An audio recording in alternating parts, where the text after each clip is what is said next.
오늘 나눌 하나님 말씀은 호세아 14장 9절 말씀입니다.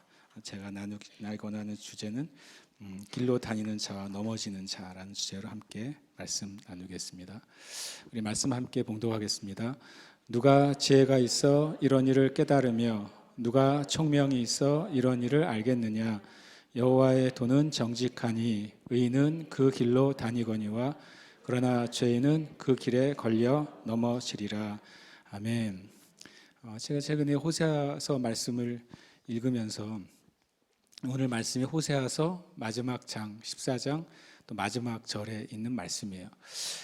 이 말씀을 읽으면서 호세아서에 이런 말씀이 있었네라는 사실을 이렇게 새삼 다시 깨닫게 됐어요.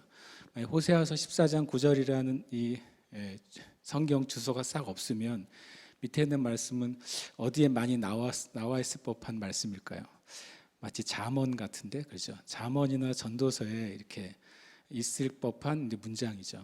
그런데 이것이 호세아서의 결론적으로 말씀하신 문장이었어요.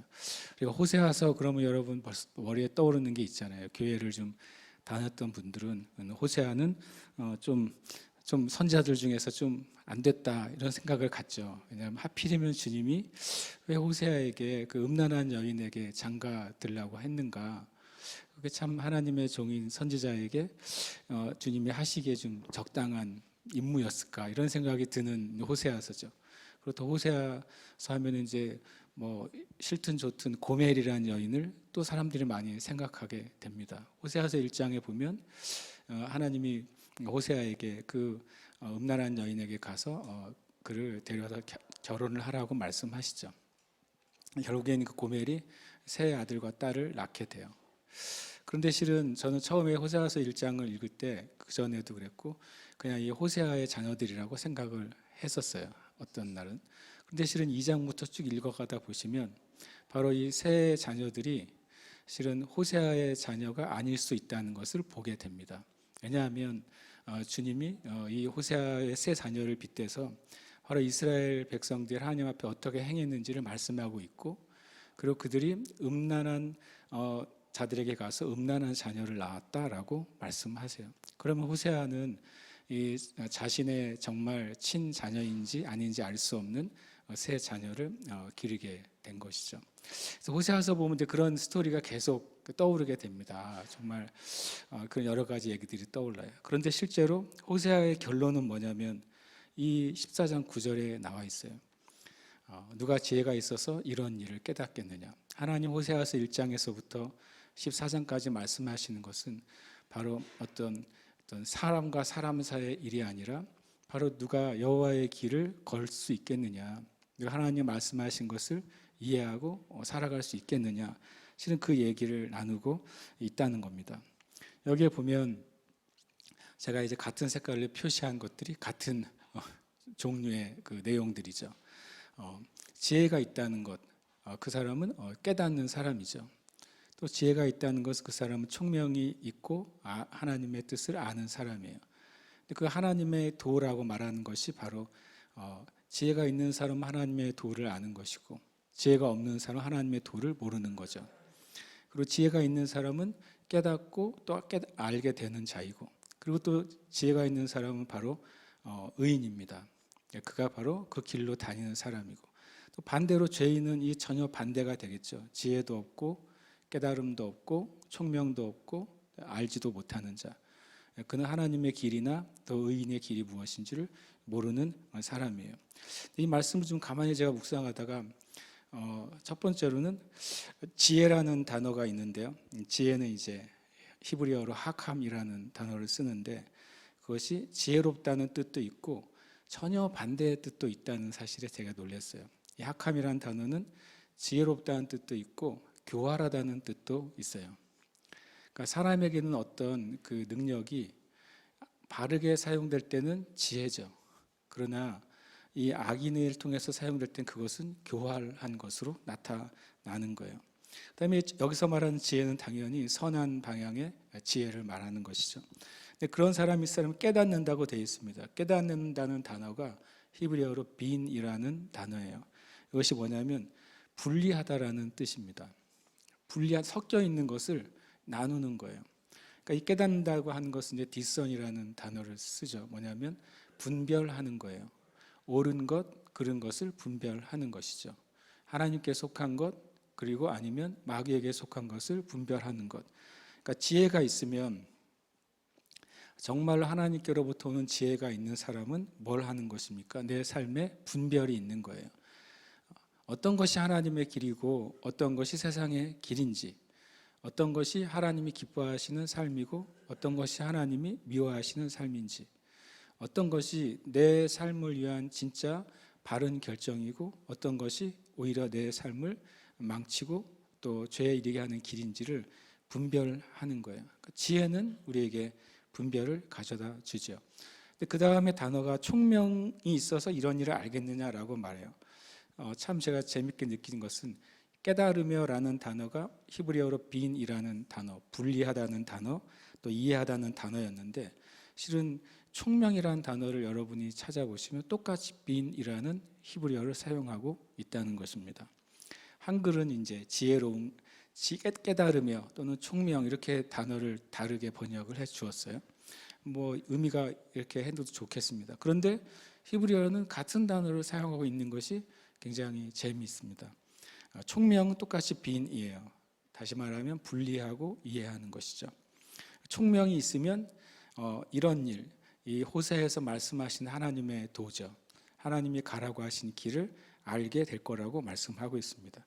이 알다는 단어가 우리가 많이 설교 때 들어봤던 야다라는 단어예요. 야다는 뭐냐면 지식으로 아는 게 아니라 내가 경험하고 확인해 봐서 아는 것을 야다라고 말하고 있습니다. 우리가 하나님을 안다라고 하는 게 그거죠. 지식적으로 아는 것, 하나님에 대해서 들어서 아는 것, 그거는 야다가 아니에요. 하나님을 내가 정말로 경험하는 것이죠. 설교 중에 목회자가 말하는 하나님에 대한 것, 또 성경에서 하나님에 대한 것이 정말 내 마음에 정말 그렇구나, 하나님이 정말 나를 사랑하시는구나 라고 내가 경험되고 느껴졌을 때 내가 하나님을 안다라고 말할 수 있는 거예요. 그러면 이 앞에 문장이 놀랍게도 네 단어로 되어 있지만 실은 세 단계라는 사실을 한번 생각해 보게 됩니다. 누군가가 하나님의 말씀을 읽고 하나님의 말씀을 아는 지혜가 생겼어요. 그럼 그 사람은 뭐가 됩니까? 내 삶 가운데 분별력이 생기는 거예요. 내 삶을 어떻게 살아야 되는지 알게 되는 것이죠. 내가 가야 될 길과 가지 않아야 될 길을 깨닫게 되는 거예요. 참 미련한 것은요, 분명히 그 길이 아닙니다라고 누가 말해줘도 알았어요, 그리고 그 길로 가는 거죠. 우리가 참 그럴 때가 많이 있어요. 알기는 아는데 진짜로 깨닫지 않으면 그 길을 가지 않습니다. 많은 사람들이 하나님을 안다고 생각하고 말하지만 실제로 그 길을 선택하지 않는 경우가 너무나도 많아요. 그렇게 분별이 되면 그 사람은 어떻게 됩니까? 진짜 하나님을 알게 되는 거예요. 그래서 이 문장은 4개의 단어로 되어 있지만 실제로는 내가 지혜가 생기고 분별력이 생겨서 하나님을 알게 된다고 말씀하고 있어요. 여러분, 지혜가 뭡니까? 지혜는 분명히 이해하는 거예요. 그리고 그것을 인식하는 거예요. 말씀을 많이 암송하고 그리고 말씀을 많이 공부했다고 해서 그 사람이 지혜로운가? 전혀 그런 것은 아닙니다. 제가 대학생 때 제가 어떤 단체, 잠깐 이제 선교단체에서 훈련을 받았을 때 제가 2개의 단체를 경험을 했는데, 첫 번째 단체에 갔을 때 거기에는 형제 자매들이 말씀을 너무나도 잘 아는 거예요. 말씀을 막 많이 줄줄 외우고 그리고 맨날 암송하고 열심히. 그래서 제가 그래도 교회에서 낳고 자랐는데 엄청 가서 좀 주눅이 들었어요. 엄청 말씀을 많이 알고 있어서. 그래서 제가 제 친구에게 내가 그 단체에 갔더니 사람들이 말씀을 엄청 잘 알고 잘 외우고 있더라. 그랬더니 제 친구가 뭐라 그런지 아세요? 우리 단체에서는, 그 단체 이름은 말하지 않겠습니다. 우리 단체에서는 예배 전에 한 자매가 나와서 시편 119편을 암송하지 그러더라고요. 그래서 제가 그 단체는 안 갔어요. 거기는 내가 발을 들여놓으면 안 되겠다. 시편 119편이 176절로 돼 있잖아요. 그걸 예배 전에 암송을 한다니 내가 일단 예배가 길겠구나 그래서 안 갔고 그걸 내가 견딜 수가 없겠다. 혹시 나보고 그걸 하라 그러면 어떡하나 그래서 안 갔는데 제 친구는 거기서 굉장히 오랫동안 훈련을 잘 받고 그 친구도 이제 목사가 되어 있어요. 그러니까 물론 그 단체들은 다 하나님이 세우신 좋은 단체죠. 그러나 우리가 일반적으로 성경을 많이 암송하고 있다고 해서 성경의 지혜가 풀어진 것은 아닌 것이죠. 공부를 많이 했다고 해서 그 성경의 지혜가 풀어진 것은 아니에요. 제가 처음 제주에서 개척했을 때 여호와의 증인들이 되게 많이 찾아왔어요. 신기하게도 찾아와서 분명히 교회고 목사인 줄 아는데도 계속 저한테 전도를 하더라고요.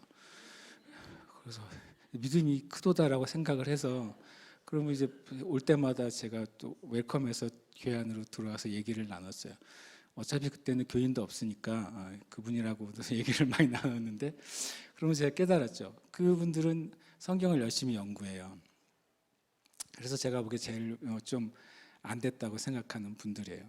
만약에 이제 평신도 거기서는 형제 자매로 부르고 그 다음에 교회라고 말하지 않고 회중이라는 단어를 쓰죠. 뭐 제주 회중, 애월 회중, 서귀포 회중 이런 말을 쓰면 그게 교회예요.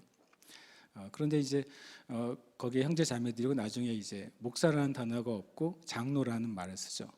나중에 제가 여러 사람 만나다가 이제 안 되니까 장로님이 오셨어요. 그래서 그 장로님하고 제가 좀 교제를 했죠. 그래가지고 나중에 제가 어떤 결정적인 질문을 던졌는데 그분이 이제 답을 못하고 저한테 나중에 연구해서 오겠다 그랬어요. 2006년도에 아직까지 안 오세요. 그런데 그분들을 보면서 이렇게 룰이 있는데요.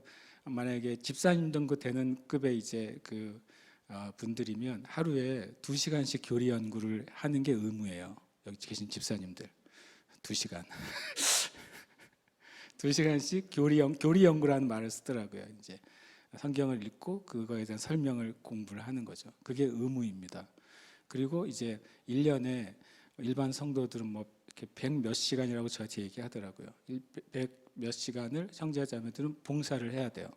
봉사가 뭐냐면 전도하는 걸 말해요. 이렇게 도어 투 도어죠. 가까워 두드리면서 여호와의 증인에 대한 그 책자를 나눠주고 전도를 하는 거예요. 그게 이제 의무예요. 굉장히 율법적입니다. 그러니까 그거를 채워야 돼요. 그래서 연말이 되면 그 보고를 합니다. 내가 몇 시간 봉사했는지. 그래서 조금 이제 집사님이나 우리 교회처럼 권사님 가면은 그 시간이 어떻게 되겠어요? 곱하기 2 곱하기 3이 돼요. 장로쯤 되면 이제 거의 뭐 매일 그 봉사를 해야죠. 전도를 해야 돼요. 그러니까 여러분 이제 길 가다가 여호와의 증인은 일단 폼이 똑같잖아요. 그 느낌이 멀리서부터도 전 여호와의 증인인지 알겠더라고요. 일단 형제들은 일단 양복을 입긴 입어요. 이제 약간 뭔가 부족하고 근데 꼭 크로스백을 메고 있어요. 왜 그런지 이유를 모르겠어요. 그래서 크로스백 안에는 이제 그 전단지가 있고 전도지가 있죠. 그리고 2인 1조로 다니죠. 가끔은 어른과 아이가 함께도 다녀요. 그것은 이제 자기 아들이나 딸을 데리고 다니는 거죠.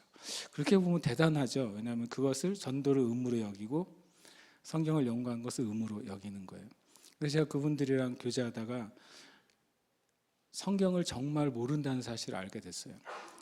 성경을 이해한다고 하는 것은 뭐냐면 주님이 그 말씀을 왜 주셨는지 아는 거예요.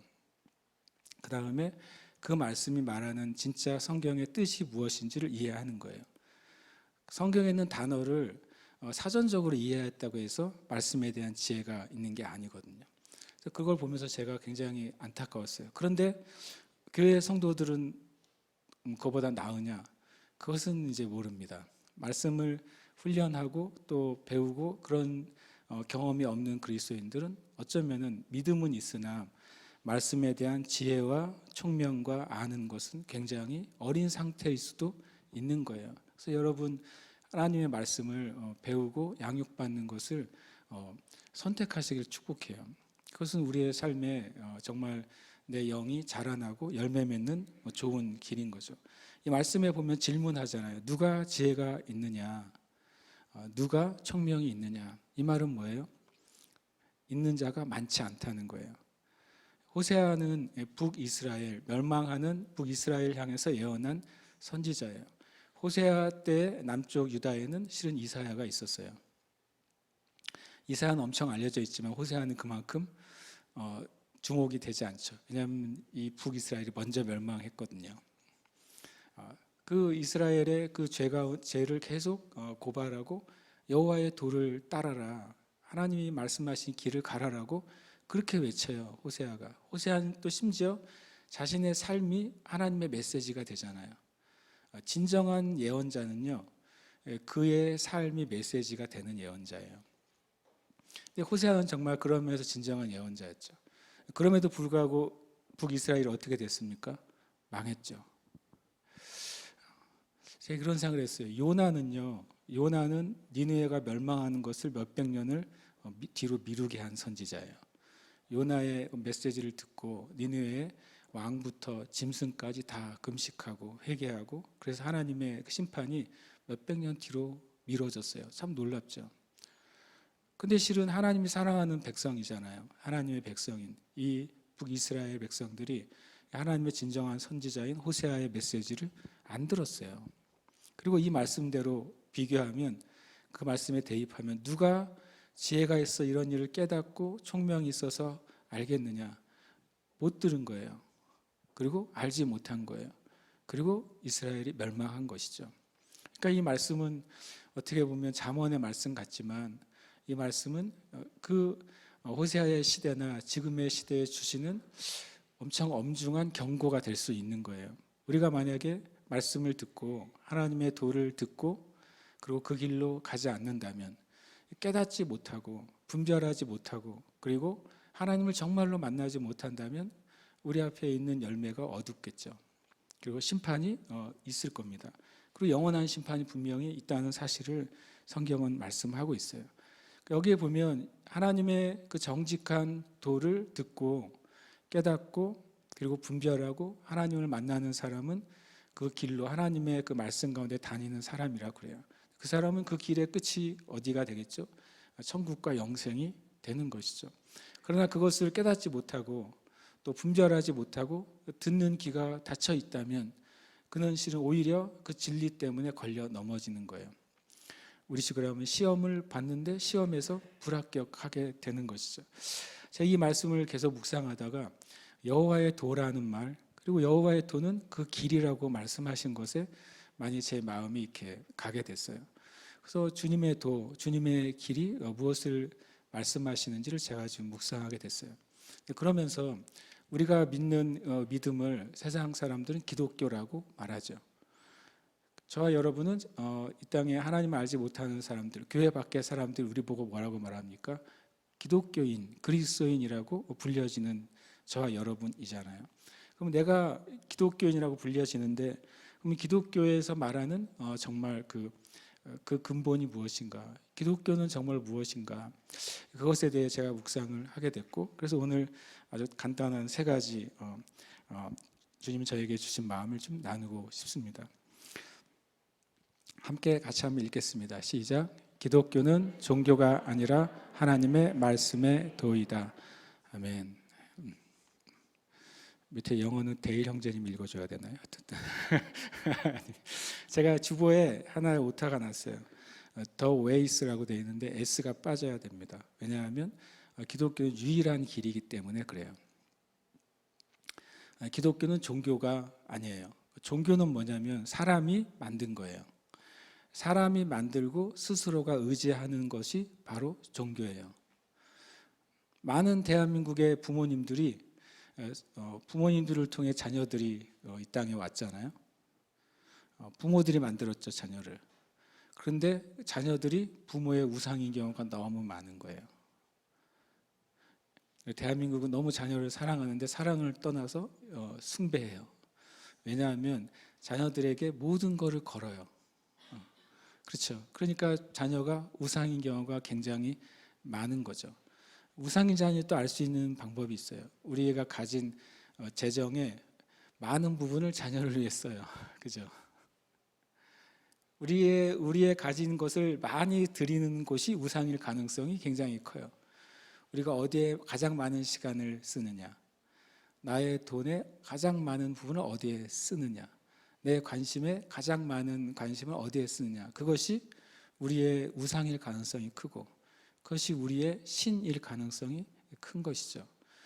물론 직장에 오래 있다고 직장이 신은 아닙니다. 우리가 마음의 우선순위가 있는 곳, 그것이 우리의 신이 되고 종교가 되는 거예요. 그러니까 기독교는 종교가 아니에요. 우리가 만들어 놓고 우리가 의지하고 그걸 쫓아가는 것이 기독교가 아닙니다. 성경은 기독교는 바로 아까 호세아서 말씀과 같이 하나님의 말씀의 도예요. 영어로는 더 웨이죠. 길이에요, 길. 실제로 사도행전은 기독교를 길이라고 표현하고 있습니다. 사도행전 19장 9절 말씀에 어떤 사람들은 마음이 굳어 순종하지 않고 무리 앞에서 이 도를 비방하거늘 바울이 그들을 떠나 제자들을 따로 세우고 두란노 서원에서 날마다 강론하니라. 사도행전에서 우리가 기독교 크리스찬이라는 단어가 안디옥 교회에서 안디옥 사람들이 예수 믿는 사람들 크리스찬이라고 했다. 그것을 많이 기억하잖아요. 그러나 사도행전 전체에서는 예수님을 믿는 사람들을 그 도를 따르는 사람들이라고 자주 얘기합니다. 여러분 찾아보시면 사도행전에 더 웨이라는 문장이 여러 번 나와요. 쉽게 말하면 초대교회 신자들은 어떤 사람이었냐면 예수가 부활한 분이라는 사실을 믿는 사람들이에요.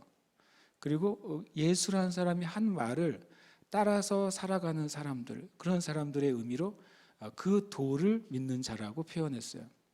그러니까 이 구약에서도 하나님의 말씀대로 사는 것을 길이라고 말했고, 신약에서도 믿음의 삶을 길이라고 표현하고 있는 것이죠. 이 길이라는 단어, 이 도, 영어로는 더 웨이는 바로 헬라어로 호도스라는 단어를 씁니다. 이 호도스라는 헬라어는 길이면서 동시에 진로를 의미해요. 진로가 뭐냐면 방향을 말하는 것이죠. 내가 앞으로 갈 것인지 또 오른쪽으로 갈 것인지 왼쪽으로 갈 것인지 선택하잖아요. 근데 진로를 선택하는 거예요. 중학교에서 고등학교 갈 때 인문계를 갈 건지 상업계를 갈 건지 자기의 진로를 선택하잖아요. 자기의 인생의 방향, 목적이 바로 이 호도스인 거예요. 그러면 모든 사람이 다 뭘 가지고 있는 거죠? 자신의 길을 가지고 있는 거죠. 자신이 선택한 이 호도스를 따라서 살아가는 거예요. 그 사람이 흔히 말하는 종교가 있든 없든 예수님을 믿든 믿지 않든 어떤 길 위에서 자기의 인생을 걸어가고 있는 거죠. 근데 우리가 가야 될 이 기독교는 바로 길인 거예요. 하나님 우리에게 가라고 하신 삶의 방법, 하나님이 우리에게 가라고 하신 삶의 기준, 그런 것을 따라서 살아가는 것이 바로 기독교인 것이죠. 바로 우리는 이미 우리가 만든 어떤 존재를 믿는 게 아니라 이미 우리에게 자신을 드러내신 그 하나님과 그분의 길을 따라가는 것, 그것이 바로 우리 기독교인 것입니다. 여러분은 이 도 위에 계십니까? 여러분은 정말로 하나님 우리에게 말씀하신 그 삶, 그 위에 계십니까? 그렇다면 우리는 기대할 수 있는 것이죠. 길은 끝이 있어요. 길의 결론이 있는 것이죠.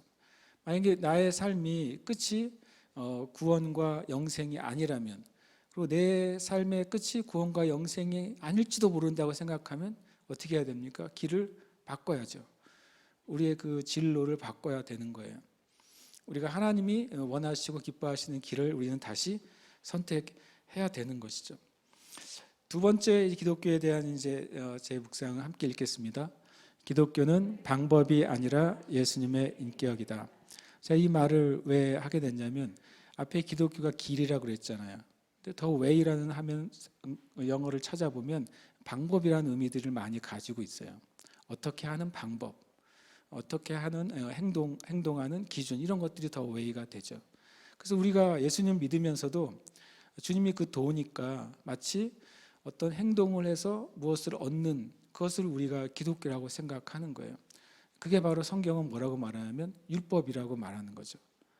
진리가 방법이 될 때 그것은 이제 율법이 되는 것이고, 그것을 예수님은 그것을 외식하는 신앙이라고 말하는 것이죠.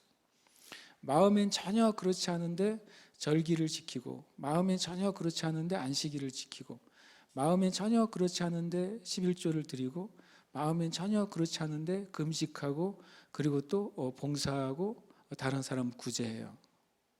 근데 그것은 뭐냐면 그 길이 아니라 방법인 거예요. 성경에 보면 사도행전에서 베드로와 요한이 성전 미문에 앞에 앉아 있는 그 안진뱅이를 일으키는 사건을 보게 돼요. 왜 성전 미문에 아름다운 문이라고 하는 그 문에 그 안진뱅이가 매일 앉아 있었을까요? 그것은 뭐냐면 유대인들 안에 성전에 들어갈 때 구제를 하면 하나님이 기도를 들어준다고 믿었어요. 그래서 그것을 거꾸로 이제 앉아서 사람들이 나한테 딸랑 동전 하나씩 줄 때마다 나는 어떤 사람이야? 그 사람들이 하나님께 응답을 받을 수 있게 도와주는 사람이야. 지나가는 사람마다 쳐다보는 거죠. 뭐라고요? 빨리 내고 가. 그래야 네가 너의 기도가 성전에 들어가서 하는 기도가 응답이 되는 거야. 라고 하는 거죠. 베드로와 요한이 그 사람에게도 나를 보라고 했을 때 당연히 그는 기대한 게 뭐예요? 그 동전을 기대하는 거예요. 바로 그것이 이제 구원받는 방법이고 축복받는 방법이고, 그래서 종교를 통해 내가 무엇인가 얻어내는 방법이죠. 기독교는 그런 방법이 아닌 거예요. 만약에 우리가 우리의 예배가 내 마음을 들여서 자발적으로 드리는 예배가 아니면 실은 그것이 의미가 없기 때문에 안 하느니만 못한 것이죠. 내가 드리는 헌금이 내가 마음으로 드리는 헌금이 아니라면 주님이 그것을 받지 않으시기 때문에 드리지 않는 것만 못한 것이죠. 저와 여러분은 모든 신앙의 삶을 방법으로 여기면 우리는 기독교가 아닌 거예요. 그것은 종교인 것입니다. 그래서 성경에서 더 웨이를 뭐라고 말했느냐? 그 예수님이 더 웨이라고 말하는 거예요. 예수님이 그 길이라고 성경은 말씀하고 있는 것이죠. 요한복음 14장 6절에 보면 예수께서 이르시되 내가 곧 길이요 진리요 생명이다 그러세요. 우리가 길, 진리, 생명 엄청 많이 들었기 때문에 그냥 자동적으로 세 단어가 줄줄이 엮여서 나오는 단어예요. 그런데 앞에 내가라는 단어가 참 마음속에 안 들어오는 거죠. 이 길이요 진리요 생명은 뭔가 영적이고 좋은 단어 같은데 그것이 바로 나라고 말씀하신 거죠. 예수님은 방법이 아니잖아요. 예수님은 성육신에서 인간과 똑같은 육을 입으시고 그리고 우리와 같은 생각과 마음을 공유하셨던 인격체이시단 말이죠. 예수님은 인격이셨어요. 예수님이라는 인격이 길인 거예요. 예수님이라는 인격이 진리인 거예요. 예수님이라는 인격이 생명인 것이죠. 예수님이라는 그 인격 안에 하나님의 거룩함이 가득 차 있는 거예요. 예수님이라는 그 인격 안에 바로 하나님의 능력이 가득 차 있고 예수님이라는 인격 안에 하나님의 사랑이 가득 차 있는 거예요. 그래서 실은 기독교는 방법이 아니라 바로 예수님 그 자체가 바로 그 길이고 또 기독교인 것이죠. 그래서 주님이 말씀하신 거예요.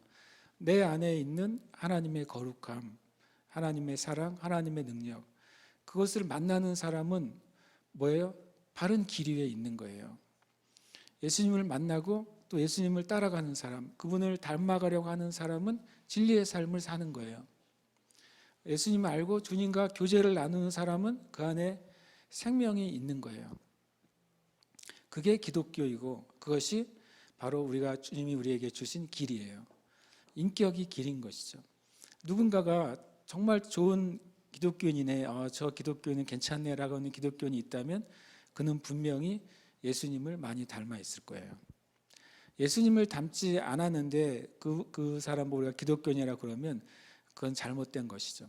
그리고 그렇게 말하는 사람은 기독교가 무엇인지 모르는 사람인 거예요. 주일날 멋있게 차려입고 성경 들고 교회 가는 사람이 기독교인이냐? 그렇지 않은 것이죠. 예수님과 같은 방식으로 생각하고 말하고 행동하는 사람, 그래서 그 사람을 만날수록 성경에 나와 있는 예수님이 이런 종류의 분이셨구나라고 느낄 수 있게 해주는 사람, 그 사람이 정말 성숙한 기독교인이 되는 것이죠. 사도 바울이 담대하게 그렇게 말했잖아요. 나는 예수님을 닮는 자다. 그러니까 여러분은 나를 닮으세요 라고 말했어요. 정말 성경에요 그렇게 말하는 사람 제가 보기에 사도 바울밖에 없는 것 같아요. 베드로 사도도 나는 주님을 닮았으니까 나를 닮으세요 라고 하는 말은 일단 성경상에는 하지 않았어요. 사도 바울이 얼마나 그 예수님을 사랑했는지, 이 제가 나눈 말에 얼마나 그가 예수님의 길 위에 있었는지, 그리고 주님과 함께 동행했는지 우리가 짐작하게 되는 것이죠. 그러니까 기독교는, 다시 말하면 기독교는 하나님의 길이고 기독교는 예수님의 인격이에요. 그럼 마지막 문장에 함께 읽겠습니다. 시작. 기독교는 여기만을 위한 것이 아니라 여기와 그 너머를 위한 것이다. 아멘. 여기는 뭡니까? 우리 육신이 살아있는 인생을 말합니다. 우리가 살아있는 동안, 그리고 보이는 세계를 말해요. 그리고 우리가 인식할 수 있는 세계가 바로 여기이죠. 여기서 살아가는 거예요, 우리가요. 그런데 놀랍게도 만약에 하나님 우리에게 주신 인생의 길, 그리고 우리가 쫓아가라고 한 예수님의 인격을 쫓아가는 삶, 참된 진리의 길이 내가 이 세상을 살아가는 동안에만 가치가 있다면 좀 더 의미 있게 살고, 좀 더 선하게 살고, 그리고 좀 더 진정한 인생의 목표와 행복을 위해 살 수 있는 것이기만 한다면 그건 기독교가 아닌 거죠. 오히려 여기만을 위한 삶에 합당한 것은 마치 휴머니즘 같은 게 여기만을 위한 삶에는 훨씬 도움이 될지 모르겠어요. 서로가 사람과 사람의 가치를 인정하고 사랑하고 뭐 이런 삶, 이런 삶은 여기만을 위한 삶, 우리가 인식하고 느낄 수 있고 우리가 죽기 전까지 살아가는 삶이 합당할지 모르겠어요. 근데 기독교는 그것만을 위한 삶이 아니에요. 기독교는 내가 살아있는 동안에도 필요하고 내 생명이 끝난 그 이후의 삶에도 동일하게 필요한 진리인 것이죠. 하나님 우리에게 주신 그 영생도 이 땅에 살아가는 동안도 필요하고 이 땅의 삶을 끝난 이후에 진짜 필요하게 되는 것이 하나님 우리에게 주신 영생인 것입니다. 예수님이 이런 말씀을 하십니다. 마가복음 10장 30절에서 현세에 있어 집과 형제와 자매와 어머니와 자식과 전토를 100배나 받되 박해를 겸하여 받고 내세의 영생을 받지 못할 자가 없느니라. 제가 어렸을 때 성경을 읽을 때 박해를 겸하여 받고를 지우고 싶었어요. 앞에 거 좋은 게 많은데 갑자기 박해를 겸하여 받고, 그래서 이것은 왜 주님이 넣으셔가지고 마음에 갑자기 부담스럽게 하시나 그랬어요. 근데 이 말씀은 그 앞에 이런 말씀에 연결되는 말씀이에요. 마가복음 10장 29절에 보면 예수께서 이르시되 내가 진실로 너에게 이르노니 나와 복음을 위하여 집이나 형제나 자매나 어머니나 아버지나 자식이나 전토를 벌인 자는 현세에 있어 이렇게 받을 것이라고 말씀하세요. 그 말은 뭐냐면 내 삶의 최고의 우선순위가 하나님의 길, 하나님의 뜻이 되는 사람, 그런 사람에게 있어 하나님이 주시는 은혜라고 말씀하시는 거예요. 그런데 집과 형제와 자매와 어머니와 자식과 전토를 100배나 받는다. 이게 무슨 의미일까요? 뭐 예수 믿으면 등기 권리증이 100개가 돼야 돼요. 100개가 안 되시는 분은 아직 믿음이 부족한 거죠. 저는 하나도 없는데 당연히 그런 의미가 아니라는 걸 우리가 알잖아요. 그러면서 이 말씀이 궁금한 거예요. 왜 예수 믿으면 다 포기하고 예수 믿었는데 이거를 다 100배나 주시겠다고 말씀하시느냐. 주님을 위해 살았던 바울이나 베드로나 사도들이 그들의 삶 가운데 주님께 모든 우선순위를 두고 주님의 제자 사도가 됐잖아요. 그리고 사도행전에 보면 많은 부유한 사람들이 가난한 형제 자매들을 위해서 자기의 재산을 팔아서 주님께 드렸잖아요. 그러면 그들은 이 말씀대로 하면 더 많은 재산을 얻어야 됐을까요? 이 말씀이 그런 의미일까요? 그렇지 않죠. 아마 사도들도 동일하게 자신들이 있었던 재산이 있었다면 그것을 주님께 드려서 가난한 형제 자매들을 당연히 도왔을 것입니다. 그런데 성경이 이렇게 말씀하는 거죠. 만약에 우리가 내 육신의 가족과 형제들만 나에 살아간다면 그러면 그들만 있는 거겠죠. 그런데 내가 예수님을 믿는 순간 하나님 아버지 안에서 어떤 삶이 이루어집니까? 모든 믿는 자들이 나의 형제와 자매와 부모가 되는 것이죠. 이 100배라고 한 말은 오히려 작은 겁니다. 더 많은 하나님 안에서 수많은 형제와 자매들이 있게 되는 것이 바로 그리스도인의 삶이란 것입니다. 그리고 주님은 실제로 분명히 전토를 100배나 받겠다고 말씀하셨어요. 그것은 두 가지 의미로도 됩니다. 믿는 자의 삶에 있어서 내가 복음을 전하는 그 발걸음은 바로 그 땅이 다 하나님이 그에게 주시는 땅이 되는 것이고, 실제로 하나님은 우리의 삶 가운데 풍성한 삶을 약속하시고 그것은 하나님 우리에게 주시기를 원하시는 거예요. 어떤 사람들은 예수님 믿으면 뭔가를 빼앗기고 고생하는 삶이 더 은혜로운 삶이라고 이렇게 생각하는 분들이 있어요. 그렇지 않습니다. 우리가 한번 그 믿음의 조상 아브라함부터 한번 살펴보면 아브라함, 이삭, 야곱 또 그 밑에 요셉까지 그들이 재산 좀 있는 사람이었습니까? 아니면 가난한 사람들이었나요? 성경적으로 보면 더 재산이 많아지는 사람들이었어요. 아브라함은 계속 부가 늘어났어요. 심지어는 자기 아내를 자기 누이라고 속여가지고 아내를 뺏겼다가 하나님이 되돌려 주시는데 아내만 되돌려 주신 게 아니라 엄청난 재산까지 주셨어요. 엄청 신기한 일 아니에요? 아브라함이 재산을 얻는 방법이 독특해요. 아내를 뺏겼다가 다시 올 때 재산이 따라오는 신기한 방법으로 부가 늘어난 사람이 아브라함이란 말이죠. 이삭은 어떻습니까? 또 이삭이 부를 얻는 방법도 아주 신기해요. 가뭄 때 온 세상이 말라 비틀어졌는데 거기다가 파종을 하는 거예요. 요즘 말로 하면 미친 거죠. 성경을 보시면요, 이 이삭은 미친 거예요. 주님이 그 땅을 떠나지 말라고 했는데 그의 가뭄이 들었어요. 성경적으로 보면 100년 만에 나온 가뭄이에요. 아무도 거기에 씨앗을 심거나 심지 않을 거 아니에요. 비가 안 오니까. 그런데 이삭은 그의 농사를 지었다고 성경은 말해요. 그 말은 뭐냐면 다른 사람들이 가뭄 때 아무도 심을 생각을 안 하는데 어떻게 된 게 이삭은 하나님이 지혜를 주셨겠죠. 심으라고 하시니까 마른 땅에 심은 거예요. 그런데 100배나 거뒀다고 하는 말은 뭐예요? 비가 왔다는 소리예요. 비가 왔어요. 놀랍게도요. 남들이 하나도 안 심었을 때 이삭만 심었고 거기에 하나님이 비를 주시니까 다른 사람보다 100배가 됐어요. 아버지도 재산 형성 과정이 독특하고 그 아들도 재산 형성 과정이 독특해요. 그럼 그 아들은 또 어떠냐? 야곱도 독특해요. 재산 형성 과정이. 그 삼촌이 엄청 계속 갑질을 하면서 10번이나 안 주잖아요. 임금을요. 그때 하나님이 꿈에 보여주신 방법으로 했더니 엄청난 부가 야곱에게 돌아오잖아요. 그렇죠? 성경상에 봤을 때 믿음의 조상들은 다 놀랍게도 차고 넘치는 하나님의 축복을 받았던 사람들이에요. 그러나 그들의 삶의 중심은 뭐예요? 부가 아니라 하나님이었던 사람들이죠. 그리고 그들에게 박해가 있었습니까? 있었죠. 아브라함부터 시작해서 히브리서에 나오는 수많은 믿음의 선조들은 하나님의 축복 가운데 살았으면서도 많은 박해를 받았고 많은 고난을 경험했어요. 여러분, 고생하고 고난은 다른 것입니다. 고생은 우리가 잘못 선택해서 받는 어려움이에요.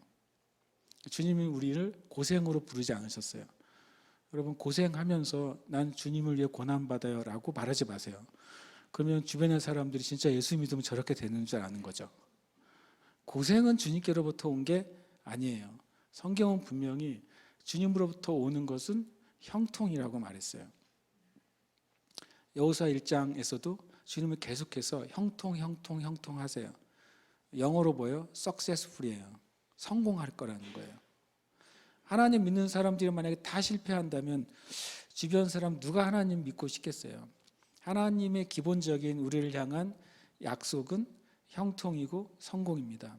그런데 그것이 우리의 우상이 되고 그것이 우리의 인생의 목표가 되기를 원치 않으시는 거죠. 그럼 주님을 위한 고난은 뭡니까? 내가 진리의 길을 선택할 때, 세상과 다른 길을 선택할 때 반드시 겪게 되는 일이죠.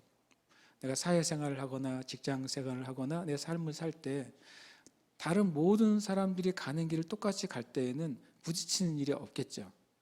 근데 만약에 여러분 길을 갈 때 다른 사람들이 다 오는데 내가 반대로 간다면 피해 다녀야 되고 피해 다니다가 가끔 부딪힐 수도 있겠죠. 바로 내가 진리를 위해 사는 동안 내가 선택해서 겪는 어려움이 바로 고난이에요. 우리는 고난은 믿음 안에서 예스 해야 되는 것이죠. 그러나 고생은 믿음 안에서 노 하셔야 돼요. 이것이 고생으로 내가 고생한 것이다 그러면 주님 앞에 주님이 저에게 주시지 않는 고생을 제가 거절합니다. 그런데 나에게 이 고생이 왜 오게 됐는지 깨닫게 달라고 기도하셔야 돼요. 그것이 내가 주님 앞에 불순종한 그 결과로 오는 것인지, 주님이 마치 하지 말라고 한 일을 내가 한 결과로 내가 겪는 것인지, 우리는 고생이 아니라 주님 안에서 축복되며 또 주님을 위해서 고난받는 삶을 살도록 부름 받은 거예요. 그것이 우리가 현세에 주님께서 주시는 은혜인 것이고, 우리가 믿는 진리인 기독교를 통해 우리에게 주시는 것이 바로 현세에 주시는 은혜예요. 그런데 이 기독교가 여기에만 필요한 게 아니라 어디까지 필요하다고요? 여기 너머에 또 기독교가 필요해요. 그것이 내세라고 예수님은 말씀하셨어요. 우리의 눈에 보이지 않는 세계죠. 그리고 우리가 죽음 뒤에 있을 세계죠. 주님이 다시 오시면 있을 세계입니다. 그러나 그 세계는 영원 전부터 있었어요. 그것이 내세인 것이죠. 우리가 기독교의 삶을 산다면 바로 진리의 길을 걷고 예수님의 인격을 쫓아가며 살아간다면 우리는 영원한 영생의 삶을 얻게 될 것입니다. 오늘 되게 짧은 얘기를 엄청 길게 했죠. 그렇죠? 세 가지를 꼭 기억하시길 축복합니다. 호세아 14장 9절을 보시면 다시 우리에게 질문하죠. 누가 이 지혜가 있느냐? 누가 이 총명이 있느냐? 주님은 계속 물으시는 거예요. 그 멸망에 가는 이스라엘에게도 너희가 내 도를 듣고 내 길을 가서 지혜와 총명을 얻어서 그 멸망하는 길을 가지 않기를 하나님이 정말 간절히 바라셨던 것이죠. 지금도 이 땅에 있는 모든 영혼을 향해 주님께서 동일하게 말씀하시고 있고, 저는 심지어 이 땅에 있는 기독교인이라고 불리는 교회에 다니는 신자들에게도 똑같이 이 말씀을 하신다고 저는 믿습니다. 그래서 우리가 주님의 길을 벗어나면 오히려 그 길에 벗어남으로 넘어지게 되고 실패하게 되고 멸망받게 되는 것입니다.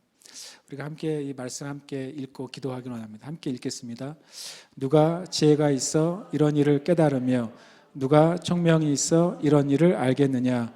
여호와의 도는 정직하니 의인은 그 길로 다니거니와 그러나 죄인은 그 길에 걸려 넘어지리라. 아멘. 이 말씀 한 번 더 읽을 때 의인에다가 우리 이름을 넣어서 자기의 이름 넣어서 한번 고백하겠습니다. 시작. 누가 지혜가 있어 이런 일을 깨달으며 누가 총명이 있어 이런 일을 알겠느냐?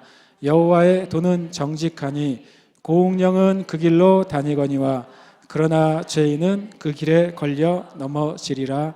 아멘. 고백하겠습니다. 나는 예수 그리스도를 주와 구원자로 믿음으로 의인이 되었다. 아멘. 한 번 더 합니다. 나는 예수 그리스도를 주와 구원자로 믿음으로 의인이 되었다. 아멘. 고백하겠습니다. 나는 살아가는 동안과 죽음 이후의 삶에 대한 약속을 가지고 있다. 아멘. 한 번 더 고백합니다. 나는 살아가는 동안과 죽음 이후의 삶에 대한 약속을 가지고 있다. 아멘. 고백하겠습니다. 나는 하나님의 말씀의 길을 걸으며 예수님을 닮아간다. 아멘. 한 번 더요. 나는 하나님의 말씀의 길을 걸으며 예수님을 닮아간다. 아멘. 우리가 이 나에다가 여러분 이름을 넣어서 매주 하니까 이제 또 안 하면 서운하시죠. 그러니까 이름을 넣어서 고백하고 진심으로 고백하고 주님께 찬양을 함께 드리며 예배하고 있습니다. 함께 고백하겠습니다. 고운령은 예수 그리스도를 주와 구원자로 믿음으로 의인이 되었다. 고운령은 살아가는 동안과 죽음 이후의 삶에 대한 약속을 가지고 있다. 고운령은 하나님의 말씀의 길을 걸으며 예수님을 닮아간다. 아멘. 아멘.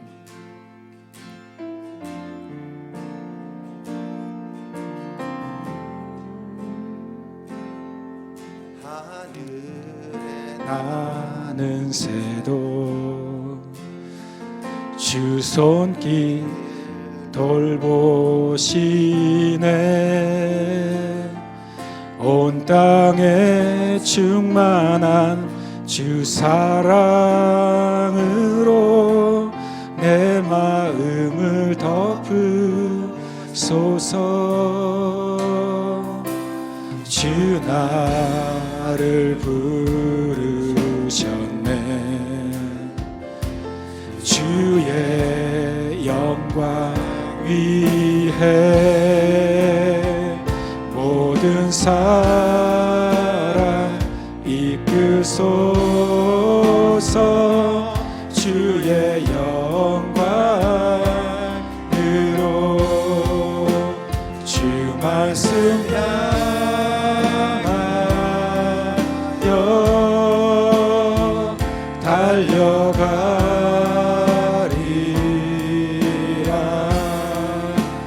힘도 아닌 능도 아닌 오직 성령으로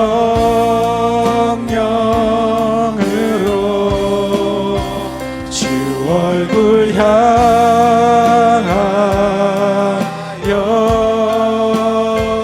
달려가리라.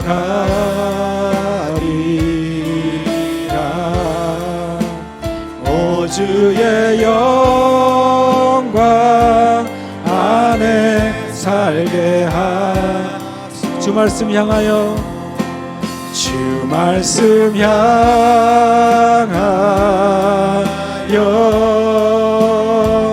달려가리라.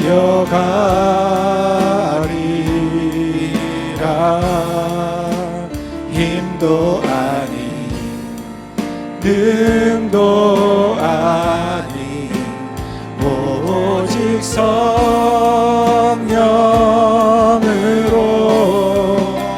주 얼굴 향하여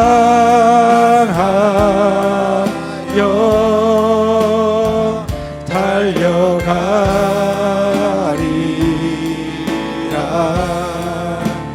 오 주의 영광 안에 살게 한 번 더 찬양하십시다. 하늘에 나는 새도 하늘에 나는 새도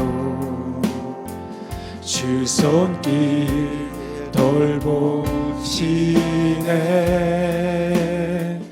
온 땅에 충만한 주 사랑으로 내 마음을 덮으소서. 주 나를 부르셨네. 주의 영광 위해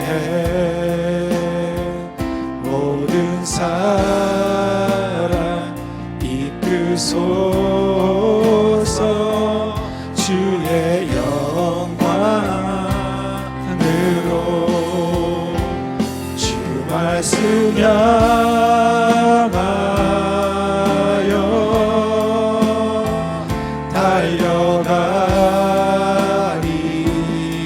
달려가리라.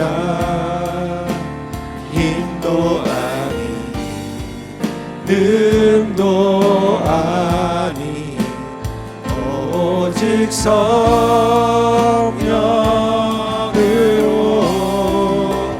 주 얼굴 향하여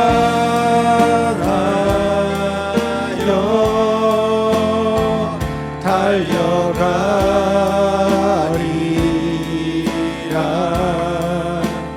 오 주의 영광 안에 살게 하.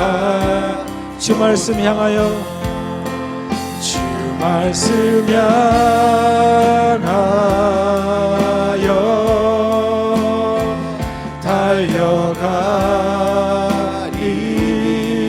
달려가리라. 힘도 아닌 능도 아닌 오직 성령으로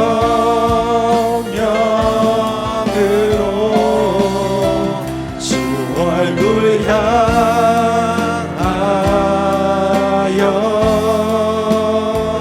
달려가리라.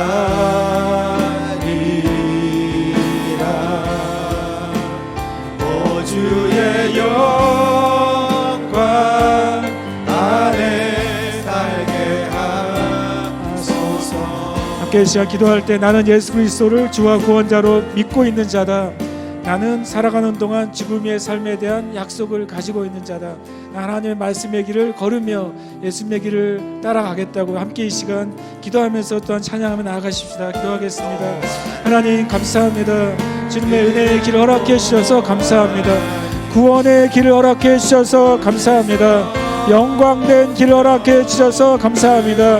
이 세상뿐만 아니라 영원한 세상 가운데서 우리에게 주신 약속과 구원의 언약을 주신 것을 인하여 감사합니다. 지금 우리의 마음이 오직 예수를 향해 달려가게 하시고 인격이신 예수님, 우리를 사랑하시는 예수님, 거룩함과 하나님의 은혜가 충만하신 예수님, 그 예수님을 닮아가는 삶을 살게 하여 주시옵소서. 나의 온 삶을 다해, 나의 온 시간을 다해, 생명을 다해, 힘을 다해 오직 예수님을 닮아가는 삶, 주님을 쫓아가는 삶, 주님과 함께하는 삶, 주와 한 영이 되는 삶을 살아갈 수 있도록 주여 은혜 위에 은혜를 더하여 주시옵소서. 은혜를 우리의 마음 다시 한번 주님을 향하기를 원합니다. 나의 모든 생각이 주님을 향하기를 원하고 나의 모든 기준이 주님을 향하기를 원합니다.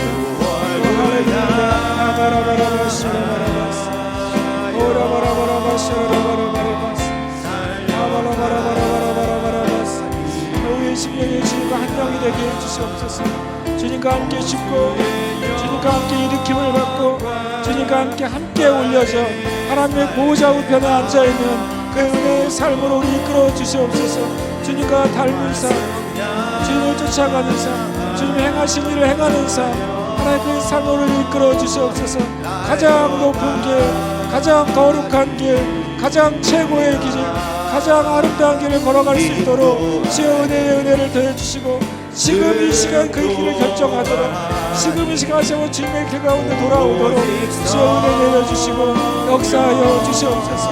하나님을 닮아가는 길 갈 수 있도록 역사해 주시옵소서. 할렐루야. 아멘 아멘. 주님 감사합니다.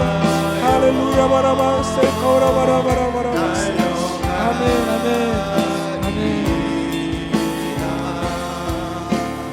오 주의 영광 안에 살게 한 오 주의 영광 안에 살게 하소서. 하나님 감사합니다. 우리가 믿는 이 기독교는 하나님 세상의 길이 아닙니다. 어떤 방법도 아닙니다. 종교도 아닙니다. 우리가 믿는 이 진리는 하나님의 길이고 예수님이 걸어가신 길이고 예수님 자체이십니다. 하나님 이 부활의 이 절기에 우리의 마음이 다시 한번 살아계신 예수님, 부활하신 예수님, 하나님의 보좌 우편에 앉아계신 예수님만 바라보게 해주시옵소서. 그럴 때 우리도 예수님 안에 우리의 죄와 자아가 죽었음을 경험할 것이고 예수님과 함께 새롭게 새 피조물로 살아났음을 경험할 것이고 예수님과 하나님의 보좌 우편에 앉아서 다스리고 또 주님과 함께 동행하는 삶으로 부름받았다는 사실을 알게 될 것입니다. 그 은혜에 온전히 서도록 인도하시고 축복하여 주시옵소서. 감사드리고 살아계신 예수님의 이름으로 기도합니다. 아멘.